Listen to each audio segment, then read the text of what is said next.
Hi, welcome to Counterpunch with Trevor Loudon, the show that pushes back against the unfolding world communist revolution.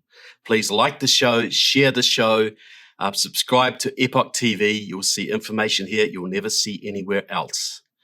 Now, there's a lot of confusion out there amongst freedom lovers. A lot of people are looking at the Communist Party of China, the CCP, and they're extremely concerned. They look at China's reach, its economic expansion, its military build-up, its influence on foreign countries, politics and business, and they're very worried, as they should be. And then they look at the World Economic Forum with crazy Klaus Schwab saying things like, you will have nothing and you will be happy. And world leaders flocking to join in with this man and go to his big forums, etc. And they see this as globalism. This is going to be a sort of big global push for governance, and it's pretty scary stuff. And that's worrying. But what people don't seem to understand is both of these phenomena are connected. It's not globalism over here and communism over here. Globalism and communism are two manifestations of the same phenomenon, and I would contend that communism is the senior partner in this enterprise. On June 24th, 2022, China's President Xi Jinping proposed a global gathering of youth in a bid, quote, to pool as much strength as possible for the implementation of the 2030 Agenda for Sustainable Development. This is the United Nations Agenda for Sustainable Development.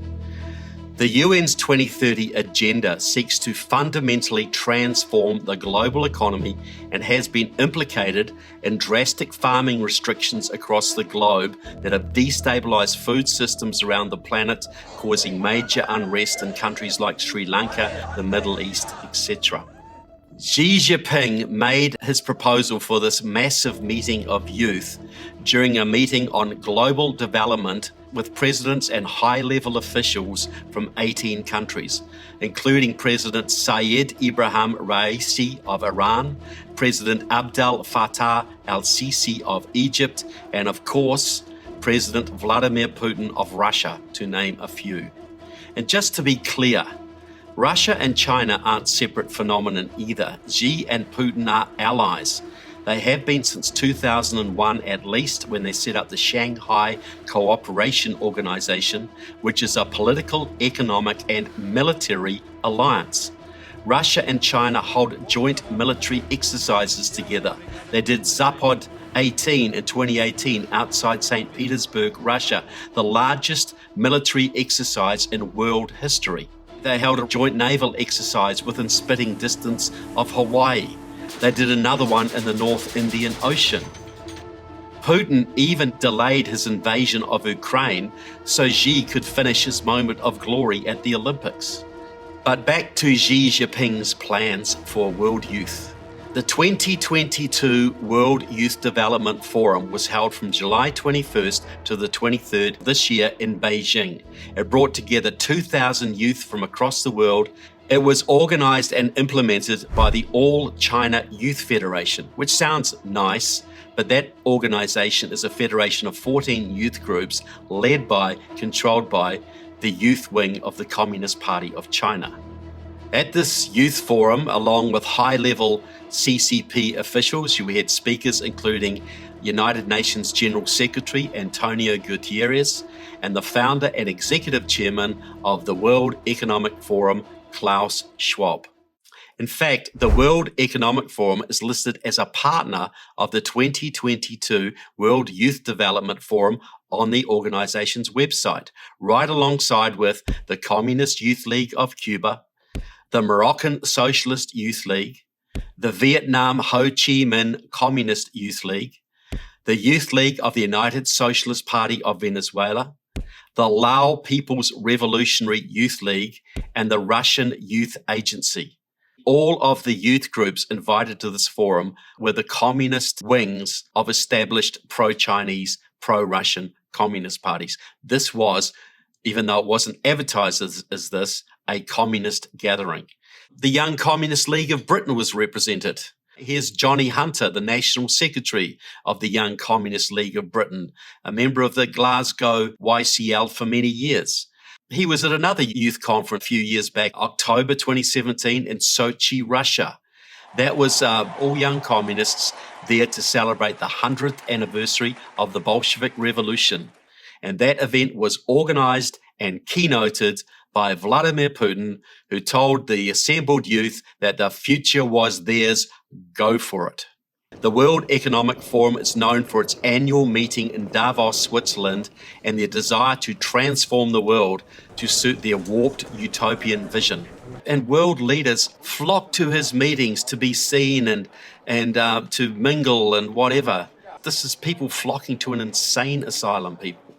But Klaus Schwab does not work in a vacuum. The World Economic Forum has enormous influence across the planet. Their trained globalist flunkies hold prominent roles in governments, industries, and academia.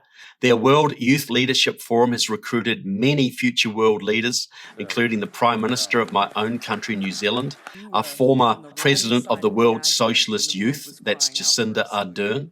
Klaus Schwab's vision of stakeholder capitalism has deeply impacted industry, transforming corporations from a profit-based model to a social justice model, depending on government subsidies. This is the private-public partnership. This is government cooperating with business. And every intelligent person should realize that when you get the profit motive of the private sector mixed with the complete lack of accountability of the public sector, somebody's going to get screwed. And it's the public every single time. Private-public partnerships, stakeholder capitalism, that's just a way of bringing business into socialism. Klaus Schwab's World Economic Forum is deeply embedded in American government. Through a little-known program known as the First Movers Coalition, the World Economic Forum has partnered with the US State Department to manufacture a demand for so-called green products. Like we're all clamoring for green products, right? Well, according to the State Department and the World Economic Forum, yes, we are. And if we aren't, they will make sure we do. We've got Amazon on board with this, Apple, Bank of America, Boeing, and others. This is stakeholder capitalism, it's socialism, and it's bad, bad news. When he is not partnering with the American Department of State, Klaus Schwab is scheming with the Chinese Communist Party officials to remake the world.